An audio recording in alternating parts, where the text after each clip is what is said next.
কোন মাজার বা মাজার তো দূরের কথা, কবর কোন জায়গায় তাও পাওয়া যায় না। কথা বলেন না কেন? জান সরছি না, একবারে সমতল ময়দান।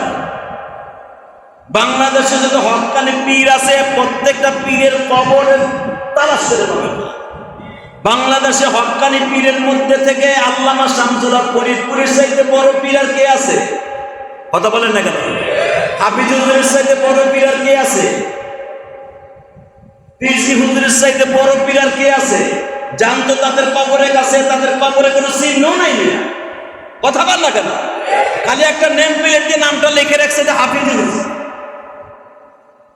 আর বাংলাদেশে যত মাজারগুলি আছে সব বন্ধ গো আখড়া, আর সবচেয়ে গাঞ্জা খাওয়ার নিরাপদ স্থান হলো মাজার। কথা বল না কেন? গাঞ্জা খাওয়ার সবচাইতে, হিরোইন খাওয়ার সবচাইতে নিরাপদ স্থান হলো মাজার। যেইগুলা ভণ্ড পীরের মাজার আছে এগুলা ভাঙ্গে তছনছ করে দিতে হবে।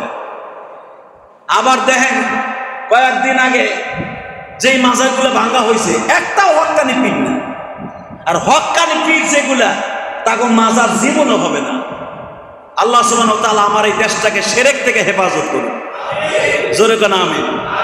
আপনি যারা মক্কা মদিনায় গেছেন তারা দেখেছেন চায়নায় তো সাহাবীদের শত শত সাহাবীর কবর চায়নায় আছে। আমি গোয়াংজুতে 4 জন সাহাবীর কবর দেখছি। আলহামদুলিল্লাহ বলেন। আবি আক্কাস রাদিয়াল্লাহু তাআলার কবর, আমি আবি আক্কাসের নামে চায়নায় গোয়াংজুতে মসজিদ আছে, বিশাল বড় মসজিদ। আমি আসর থেকে নিয়ে মাগরিব পর্যন্ত বয়ান করেছি। আবি আক্কাস রাদিয়াল্লাহু তাআলার মাজার চায়নায়। রাসূলের এত বড় একজন প্রিয় সাহাবী, যেই সাহাবীর কবর হলো চায়নায়। বিশ্বনবীর ইন্তেকালের পরে এই আবি আক্কাস চলে আসছে চায়নায়। কেন আসছে? নবী বলেছিলেন ইন্তেকালের আগে বাল্লিগু আন্নী ওয়ালাউ আয়া, আমার একটা হাদিস যদি কেউ শুনে থাকো মানুষের দ্বারে দ্বারে বারে বারে পৌঁছে দেয়।